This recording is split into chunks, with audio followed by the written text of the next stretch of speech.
Assalamualaikum and very good morning, everyone. Hi, welcome to our webinar and thank you so much for joining us today. How are you all today? Everything is good? Have you had your breakfast?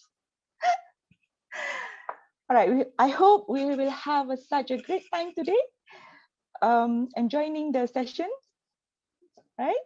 All right, before we start, let me introduce myself. I am Hinder Kamarul Zaman. I'll be the moderator for today. Pleasure meeting you all, right? Bye. Bye pula. Hi. Bye pula. All right, in this webinar, we're going to talk about identity. We will uncover the secrets of how identity can determine our performance. For example, our performance at work, at home, with friends, family, co-workers, and so on. So if you have any questions or comments, you can write down in the chat box. The organizer and I will entertain it later and we'll deliver your questions to the speaker. Okay, speaking about the speaker, let me introduce to you our speaker for today, the one and only Mr. Chokman Sung. Hi, Chokman. The one and only. One and only.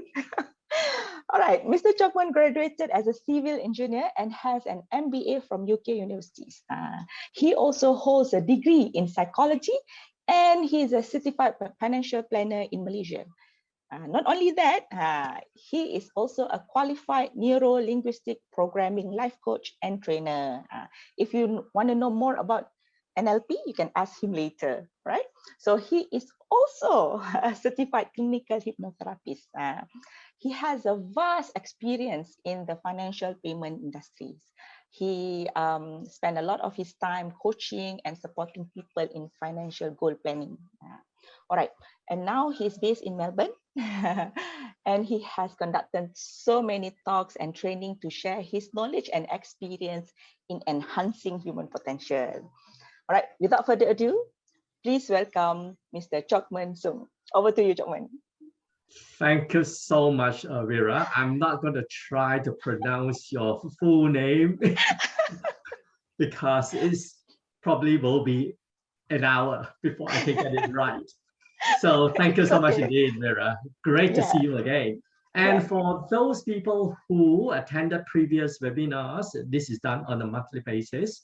Welcome back. And those who are new to this webinar, well, welcome.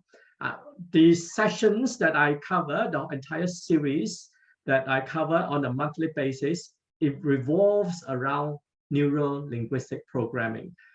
Now, if some of you are very familiar with neuro-linguistic programming, NLP, or others may not be so familiar with it. If you are keen to sort of find out a little bit more and of some of the work that I do, you can go log into Utah CCCD website or that Facebook link, and you will get some of my previous webinars to talking about NLP as well. Now, let me do the technical bit first and try to screen share. So just give me a sec and I hope I will get this right.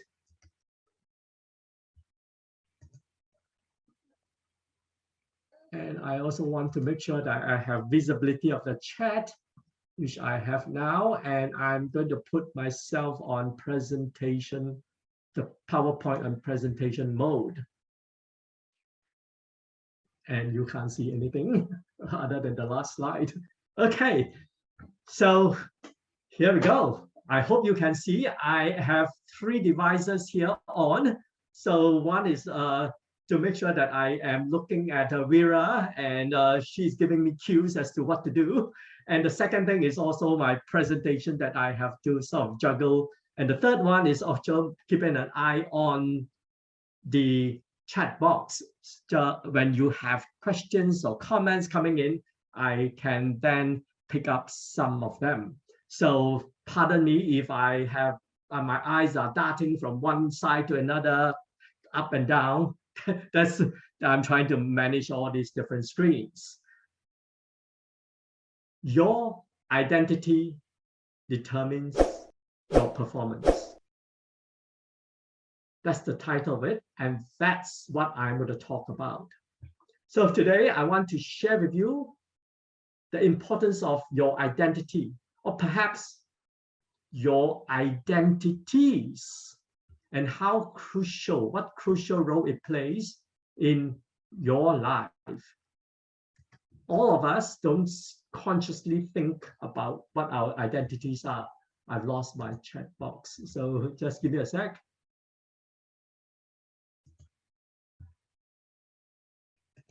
Okay, sorry.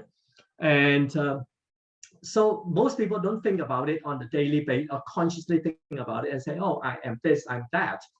But they do play a very important part of our life. In fact, it dictates exactly what we do, what we believe in, and how and where we are, what we are doing. So today, the talk is really will cover three things. One, know who you are. Second, understand who you are drives your performance. And last but not least, how do you change your identity if your identity does not serve you well? Now, when I say identity, I don't mean changing your identity card. That number don't matter. It is more to do with what is in your mind. How do you view yourself and how do others view it? So that's what I meant by identity. Now, I'm going to go do an activity with you. And that before I do that, I just want to say this. As what Vera said earlier, we want you to interact with us. Put your comments, your insights into the chat box so that we can learn from each other and so that we will not, and so that we can then pick up and comment each of those identities that you have. Identities are very contextual. That means that you may have one identity at work, or likely you will have maybe even more than one identity at work. And then you have identities at home. And then you have other identities with friends in the community and even your spiritual self. Let me just give you an example. You are a son or daughter in the family. So that's one identity that you actually have. So you may not just be just a son or a daughter, but you may view your identity as a loving son, a filial son, someone who cares for the family and therefore is a breadwinner of that family, and you want to come out and earn as much as possible, as quickly as possible, so that you can help your parents retire early. That's possibly an identity on its own. I can also, since I'm looking at Vera now, it's not Vera's identity, but I'm just making it up. Vera maybe, I'm a lecturer, a psychology lecturer, a PhD student, looking at having the joy of teaching and sharing information with students. I'm a great communicator. I am a mother of 20. And I don't think she has 20 children, okay? I have 20, and I regularly, deliberately, and unlawfully use my children as lab mice. That's not Vera's identity, but I'm just making it up, okay? So I would like you to, you can unmute Vera if you want to comment. And slap me in the face. Most of it correct, Chapman. Most of it correct. The 20 children or the lab mice? The lab mice. Oh, I only have 5. Just to make sure. Oh, yeah, okay. No, I'm just 15. Sort of wrong. I'm just out by 15. So yeah, I mean, everyone has identity, and therefore I would like you, and I'm going to shut up for a couple of minutes to let you put your thoughts on paper, grab a piece of paper, and then put down who you are at work, who you are at home, who you are with friends, in the community, and in the spiritual space like religion. Who are you? Put your comments in the chat box as well, please. I'm going to shut up.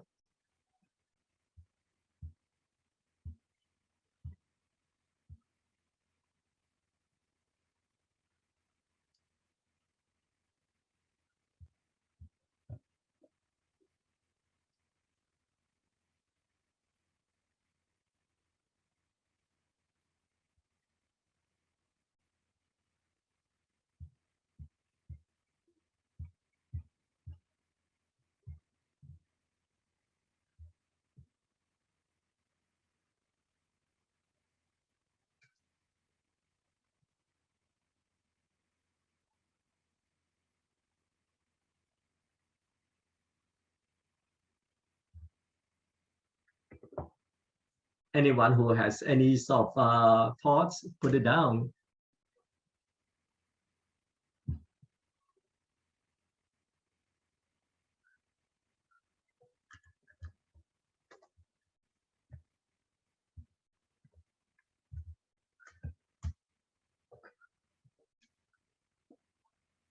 Mira, I'm going to comment on that afterwards. Rolling.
Very interesting comment, some of it.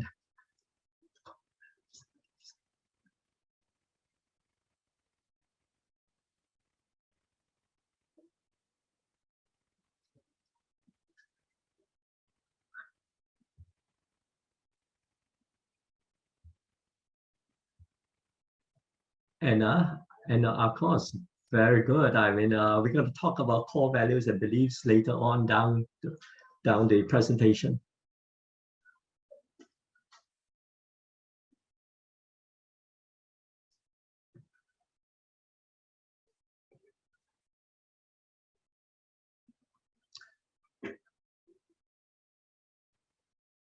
Now, I think we have enough time. Just put down what your identities are. I know there are some comments about identities and role, and also things about different personalities and different roles in different situations.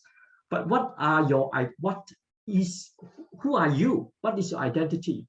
Can I have some examples in the chat box? A student, yep. If you can be more descriptive, a student, what type of student? Tired mother, yes, this is a supportive sister, impatient impatient child. Now, that's really good. Then, I mean, you can even expand it further. So about being a tired mother, but probably a tired and loving mother, a caring mother as well, supportive sister, supporting to you, because you have a mother, you are a mother as well as a sister, as well as a child to your mother. So yeah, very good. Now, I am seeing some of the comments, but I want to sort of continue to say this, that roles, a lot of people base their identity on the profession. So if you take away the profession, sometimes these people are lost. No, we all often sort of talk about, oh, who are you? I'm a lawyer, I'm a professor, I'm a gardener, I'm a doctor, I am a cook. So, but those are, to me, I think what Vera's point, those are roles that they play, but the associated beliefs and values that are associated with those roles forms the identity. So as an example, I think when you are a lawyer, your immediate associated beliefs maybe, just maybe, that you are high in the intellectual scale. You have high IQ. You have higher income. You are well respected in society. You can debate things out. So that's your identity as a lawyer. And if you are a gardener, as an example, well, I mean, some people don't have very have low esteem when it comes to them being a gardener. So if they look at themselves as, say, a gardener, they may also associate themselves as having lower IQ, lower income, a blue-collar worker. But, however, if that same person, instead of looking at him or her as a gardener, looks at himself or herself as a landscape artist, would that change? Would that thinking of those beliefs and things that the thoughts change to, oh, I am an artist. I create things that other people can't do. I'm special. So that gardener and the landscape artist, essentially the job may be very similar, but it is dependent on how they view themselves that differs. So that difference in looking at themselves from the identity perspective changes the entire perspective of their own thinking. I am also just possibly looking at, say, a psychologist. I mean, psychologists will also think of themselves as, oh, I am sort of a mind reader, a professional, that sort of thing. I mean, a lot other people see them as such. And then same thing with a carpenter and a wood craftsman. And one sees themselves as a blue-collar worker, the other one sees themselves as an artist. So we develop these, a lot of these identities are developed when they're young. We develop them from our parents or schoolmates, workmates, or the environment that we lived in when we were young. I don't know how often one get sort of heard of people being called a fatty, a shorty. I have a confession. I have been called a shorty many times in my school days, and probably people don't say it now, but they still call me a shorty. So I mean, that's if they continue with that when young, then they will grow into that identity over time.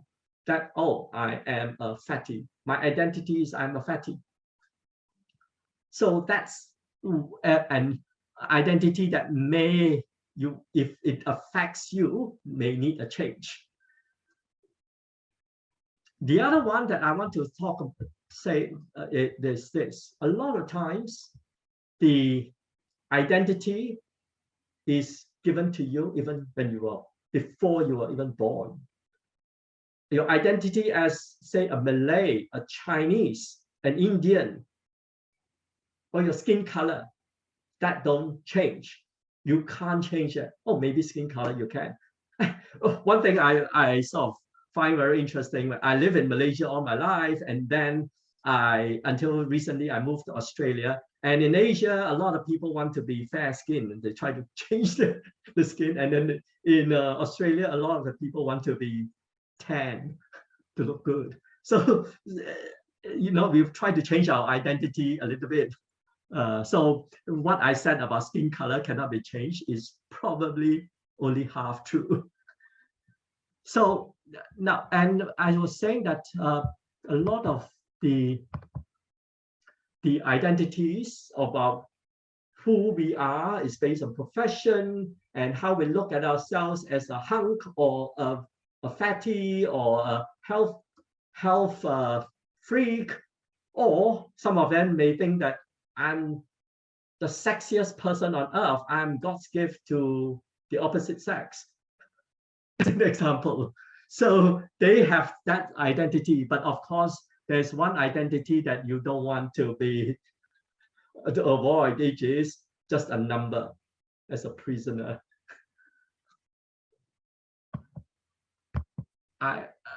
Now, this young chap, I mean, you have seen this picture, I'm sure, when Obama was president. That guy, this young boy, is touching Obama's hair. Why is it? Because he has this dark, wiry hair. And he's trying to figure out, oh, Obama is having this dark, wiry hair, so he's one of my kind. So he shares that identity. So he's trying to establish his identity. Now, the thing that I want to solve, the big question I want to talk about is, does your identity help you or hinder you in your life? Since this series of talks is about corporate environment, I will give you an example of myself in the corporate world. Now, this is probably an embarrassing story. Many years back, when I was younger, back in the mid-80s. Now, I know Vera is trying to get a calculator to calculate my age, figure out my age now. So just don't try to work it out and concentrate on this. When I was young, I graduated as an engineer. And after a few years, I thought I wanted to go do my MBA, and which I did. And I came back, and at that time, mid-80s, there were not that many MBAs around. And in my warped mind then, I had this identity of being an elite, an MBA graduate. Of course, today, that's not the case. There's no longer an elite. And then I joined an international organization where there are thousands of people, and I actually counted, there were only 5 MBAs in that, thousands and thousands of staff. And again, wow, small group, an elite group. I am an elite. Then reality sets in. In that organization, I was told to sell. I was given a sales role to sell stuff. Like my identity is, I am elite. Somehow my idea of a salesman don't fit into that identity. And I became very uncomfortable. And it took me a while to actually get used to that idea of being a salesman. But thankfully, I managed to change, and I can proudly say today, I am a salesman. And I say it with pride that I am a salesman, and no longer that, oh, salesman, elite, two different identities conflicting with each other. So now it's an embarrassing story, but I think it is relevant. And the reason why I share this story is this. If you have conflicting identities and the identities don't conform to your own thoughts, it won't sit well and you won't be happy. The second point is, over time, your identity and associated beliefs can change, and it does change. And the third thing is that you need to be aware of it first and then make that change. And if you cannot make that change yourself, try to seek help to make that change so that you can progress and develop, have this personal development.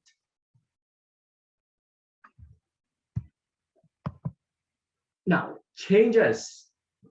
How do you change beliefs? I mean, belief change, so identity change is also associated with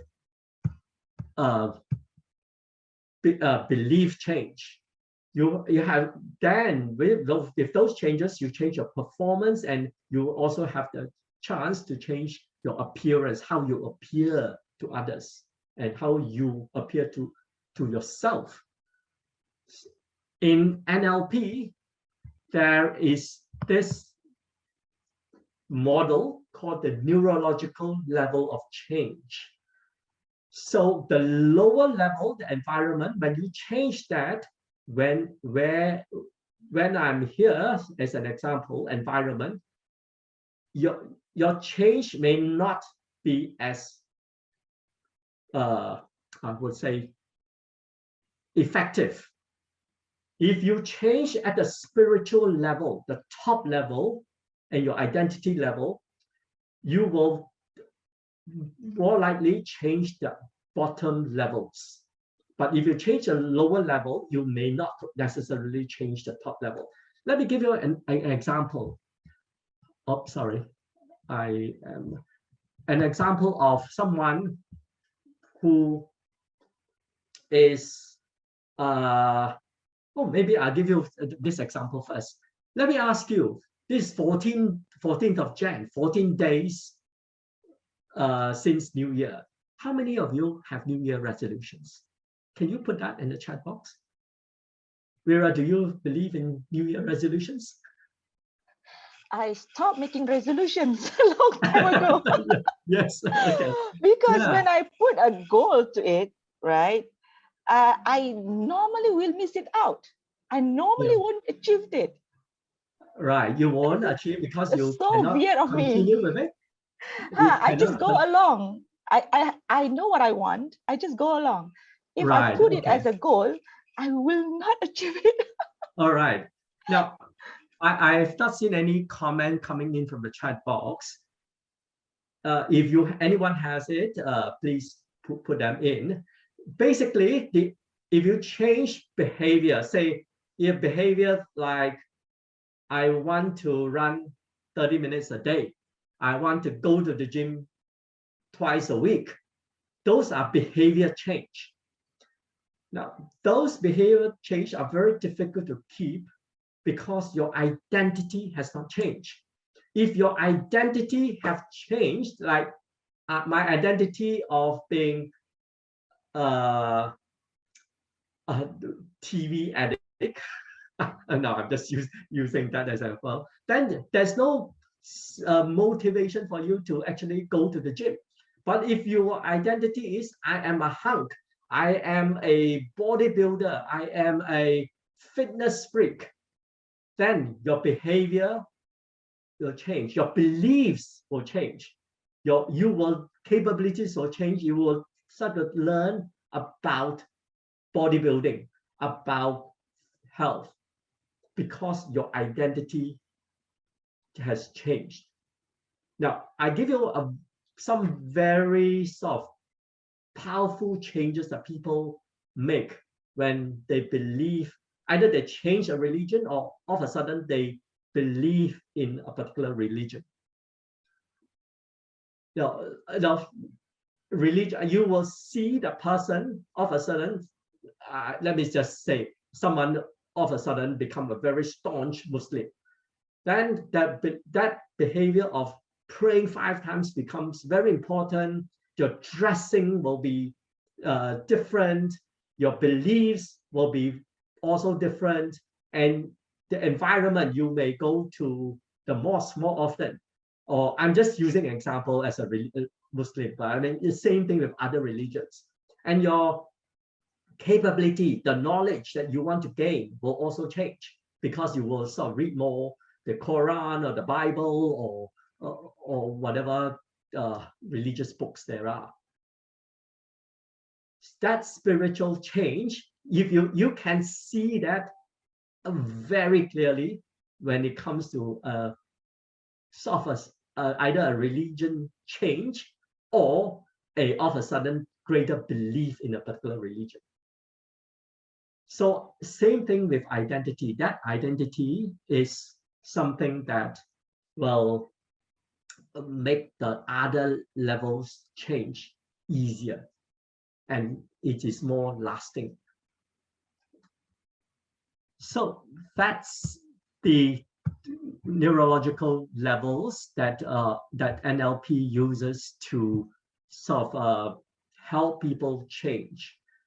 Now, of course, in these talks, we are only focusing on one area at a time. And when we are actually doing coaching, we will evaluate the different levels and where the issues are, what the beliefs are. Last month, I talked about beliefs. And if you are interested in understanding how the beliefs can be changed, you can sort of watch it in Facebook that Utah has has loaded in. Now, the other thing that I want to talk about is, how do you change? What is that process of identity change? Now, there are many different processes, and I'm using one particular process called switch.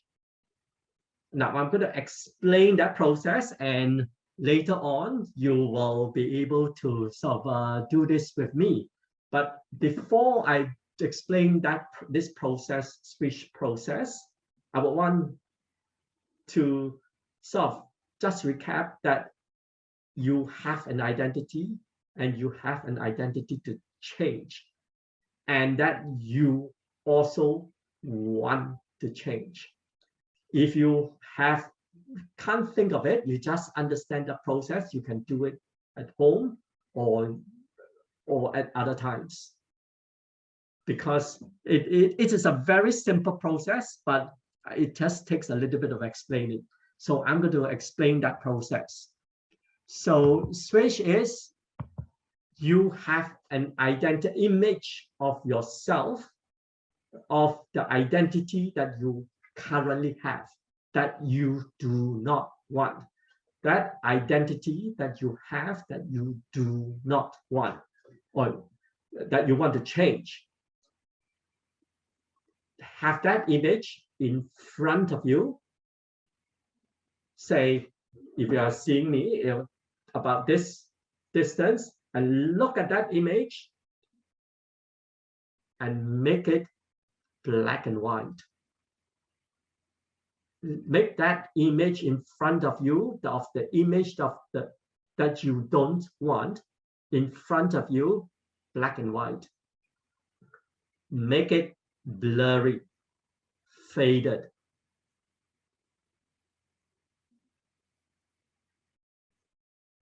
Get that? Have that image, make it faded, blurry, and black and white.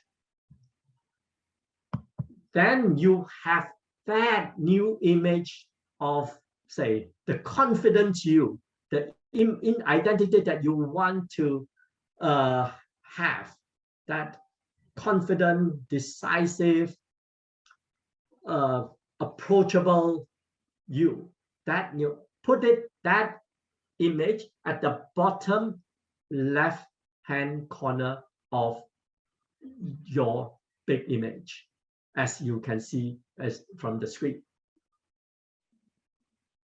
Now I'm going to then suggest that you make that image bright, very bright, clear. That image, the new image of you. And I'm going to ask you to then expand this and cover the entire old image. Expand, expand until you see that new image. So you have your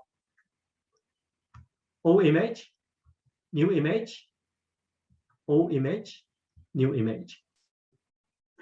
Now, if you have an old image and new image, go along with me and we can have a go at this. So the old image is old blurry image is the image that you want to get rid of, and the new image is the image of the confident self that you want to be, or whatever identity that you want to have. And then make it bright. So this that becomes your new image. So let me do that again. Old image. Go along with me if you have those two images. New image. Old image. New image. Old image. New image. Old image, new image. And I'm going to go faster and faster each time. Old image, new, old, new, old, new, old, new, old, new, old, new, old, new, old, new, old, new, old, new.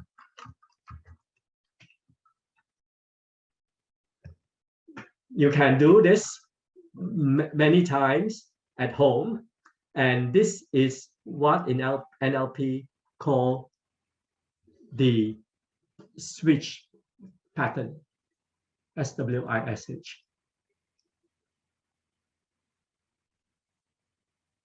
Okay, I'm reading some of the chat, and there's sorry, I missed that when you're talking about the New Year resolutions.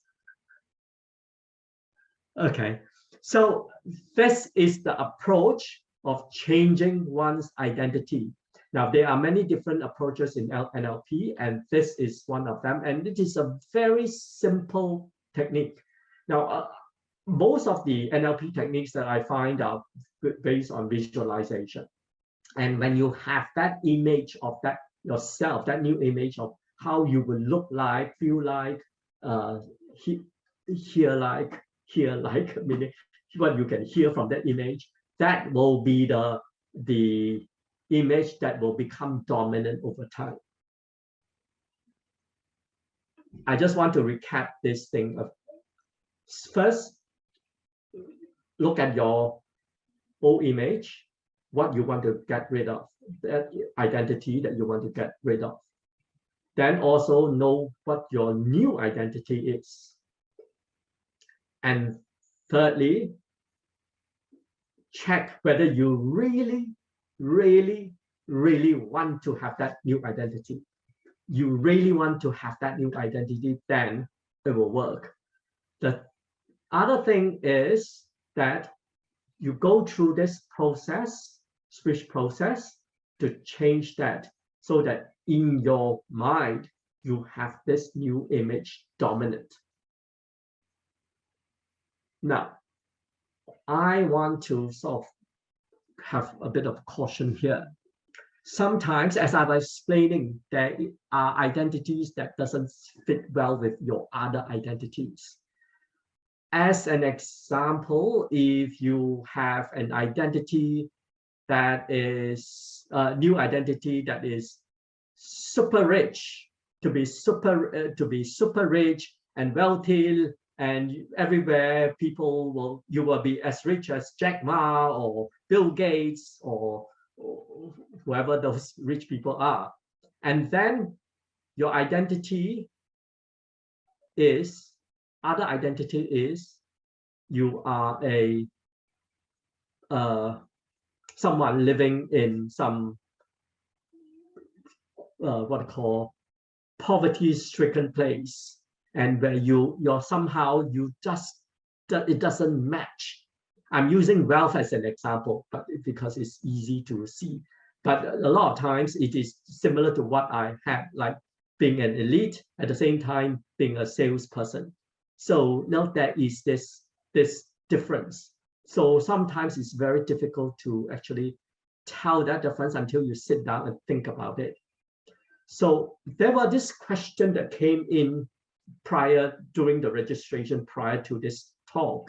It is, how do you identify your identity?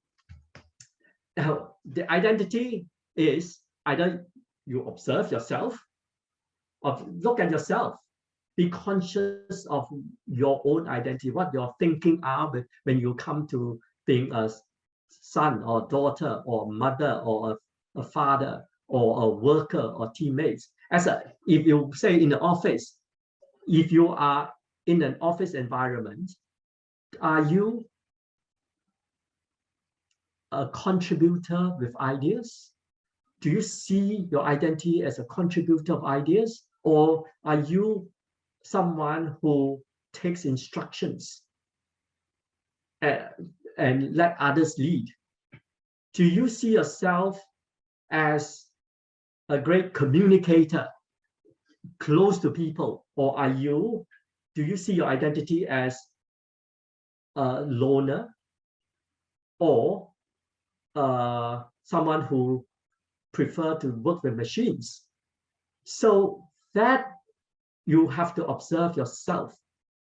The other way is to identify your own identity is actually talking to your friends or trusted friends, what they are. Ask them, what is my identity? Who am I? And if they are true friends, they can actually tell you, yes, this is my identity. This is what you are in this situation. I have an example of which I recently observed. I have this person, this young teenage girl. She actually is a very chatty, lively, bubbly person when it comes to talking to the friends. But with the parents, she's subdued, very quiet, monosyllable. So that same person, different environment, different identities. Now, obviously there are things playing in her head. Okay, why she's behaving such, why she's having such identity. But that's a much longer sort of a conversation than just looking at the identity itself. And another question that came through is, how do you change it, which we covered. And yet another question is panic attacks. So this is not relating to identity. So whoever that put that question down, how to calm down in a panic attack, I suggest you contact me separately, because this is about, I thought it was about identity and not so much about panic attack. So at the end of this session, I will share with you my contact details.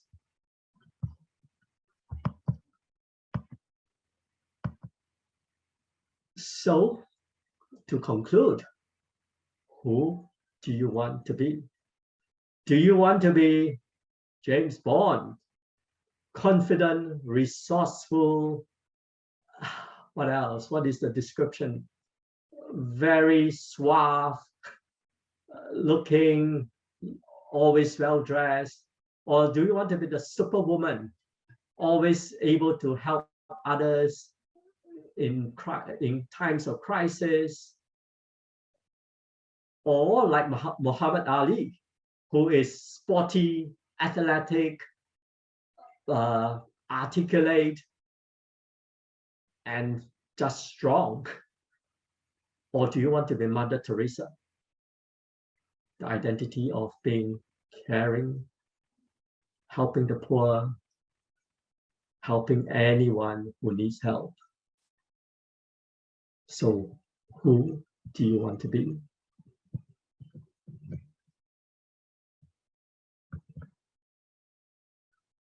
I'm going to stop and here to summarize, saying that first, if you are not aware of who you are, do some work to establish who you are.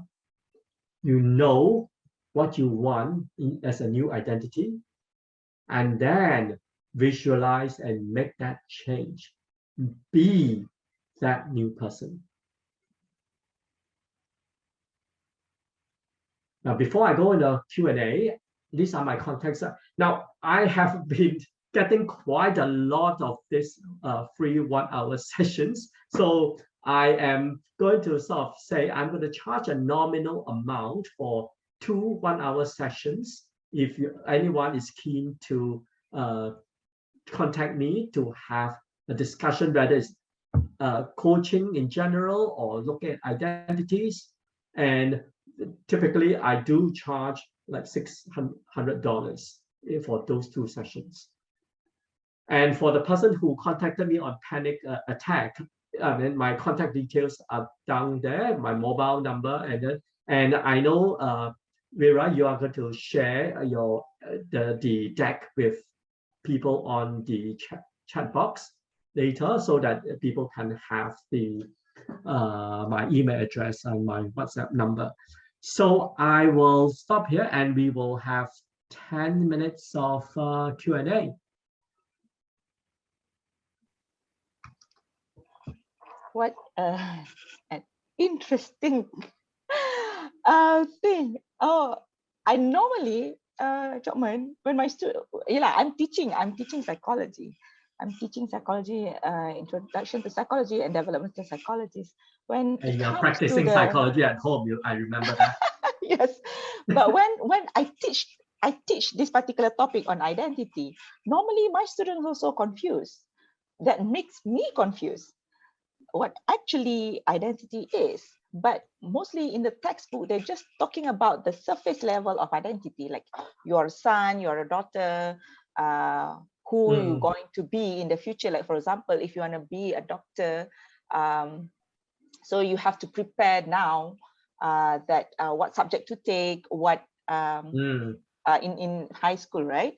And yes, what course to take in the university, that somehow as a path for your identity. So when you discuss the content today, makes me realize that identity is actually deep within.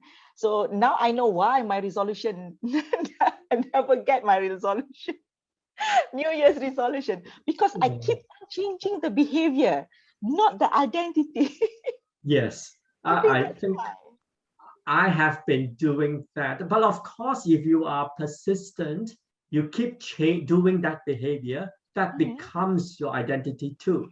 Yeah, But because it I becomes just routine, think right? that it will be more difficult to do than to. Let me stop sharing screen so that it does not sort of obstruct our view. Let me just do this. So when I keep on changing the behavior, when it doesn't goes my way, so I kind of like give up. Yeah. I think if you have an identity, say I'm just using an example. I don't know what your New Year resolutions are or what your goals are. If your identity is your goal is to sort of go to the gym, I think if you change your identity to become a more sporting person, a more active person, outgoing person, outdoor person, then the behavior will change. I have another confession to make. In school, people call me kaki bangku. Me too. So, and for those people dialing in from Australia, what kaki bangku, if I could correctly explain it, is someone who doesn't know much or cannot do sports well. So I they joined are sport. like, they have legs of stool where they can't move. So not agile at all. So I used to have that.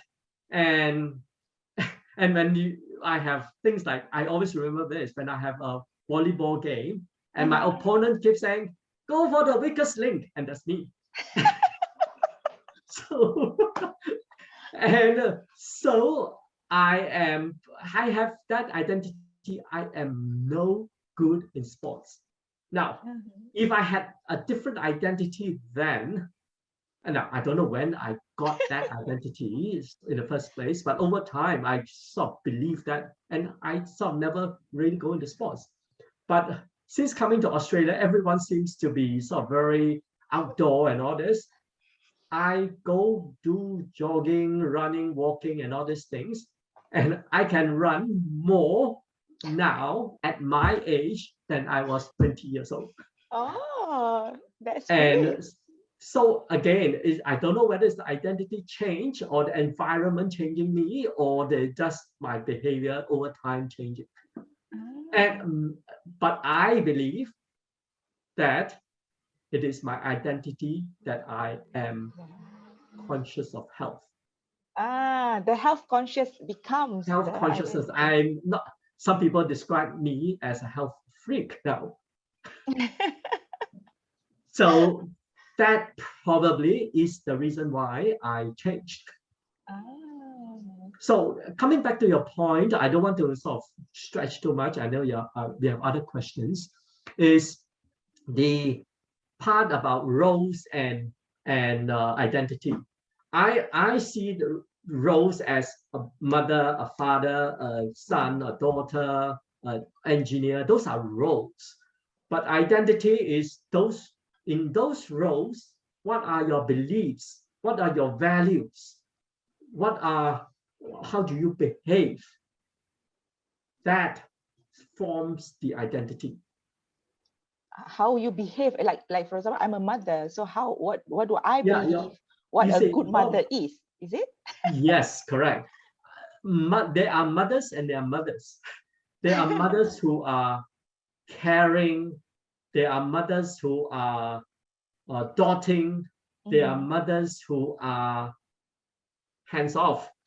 Right. And there are mothers who can't stop telling kids what to do. And there are mothers who are sort of not allowing children to explore. So, and this all go back to your belief system and your values, and that forms the identity. But it doesn't matter what, it is not wrong to be what kind of mother you are, right? It is not, there is The identity never that we anything hold is wrong on with us. any role or any identity. I think whether it serves you as an individual, one, and whether there is a conflict with others, other identities. If you have conflict with other identities, then it's the issue. And that's what coaches focus a lot on, that when you have an identity, you have certain beliefs, and that those beliefs sort of set you or stop you from doing things or exploring things. So instead of we changing the identity, can we just like creating a new identity? Yes, I look at it as creating. I'm trying to look at the chat box, open up again. No So questions. yes, I think the identity, you can just over time change it, or you can change it using the switch to something different, and that becomes a dominant identity. And I was saying earlier that some people identify themselves professionally. I am a doctor. And then once they retire and they are no longer a doctor, they're always a doctor, but they're no longer a practicing doctor. somehow they are lost, a little bit lost. True. I see so many people in the corporate world, like senior executive CEOs, they are lost without that name card. So they associate that name card with their identity. I am Dr. So and so. I am so and so the CEO. I am so and so the CFO. But there are others who easily look at it and say, hey, my identity sort of goes off in one area, and then in another area it develops. No, I'm no longer a CEO. Now I am a full-time father and I get to enjoy time with my family. Or I am a full-time community leader, supporting leadership. You look at those people in like Bill Gates and all, they are doing so much of this. They are no longer CEO, but their identity has changed from a person, a company manager to community leader. Now, I'm just mindful of the time. We have 5 minutes left. Are there any questions? There's no question from the chat box. I think you have covered it all. Yeah, I have 5 more minutes. Do we want to sort of wrap up? So, sure. I mean, to wrap up, I just want to say, you get the deck shared on the chat box, and then you can sort of look through it and try the switch identity change approach at home. If you want to, reach out to me to actually have that conversation. And then thirdly, the thing about the identity is that first, be aware of what your identities are. I think that's most important. So, thank you. Vera, back to you. Thank you, Mr. Chakwan. Okay, I hope everyone learned something new today. I know that I do. I learned a lot. It will make me busy later on thinking about my identity and how I can become a better person, right? Thank you so much for the content, so much for the sharing and all. If you have more questions to ask, you can put it here maybe, or you can email it to Mr. Chakman later. That would be good, yeah. Yeah. Do reach out. Reach out to him. And the email, I just see the deck, the link to the deck being loaded, so you can have access to that. Yes. And before we go, I hope we can all switch on our webcam. Yeah. So that we can have a photo shoot. One more point, Vera, if I may say, that I want to sort of thank Utah for organizing this. I mean, it's a lot of work on Utah part, and it's very noble for Utah to sort of run these programs for the community, as it, hopefully it helps people in general and be able to sort of understand how to live better, how to work better, and how to be a better partner, a better worker, and a better person in general. Now, next month, I can't remember exactly which date, I think it's the 3rd Friday in February, I'm going to talk about self-talk. Another interesting topic. This one is a very interesting. We have conversations, thousands and thousands of conversations every day with ourselves, and probably we are our own worst listener. So do join me then, and we would like to have a discussion on this self-talk. So thank you so much, Utah. Thank you so much, Vera, and thank you so much for the team of setting up this call. And thank you. Most of all, thank you for attending, all the participants.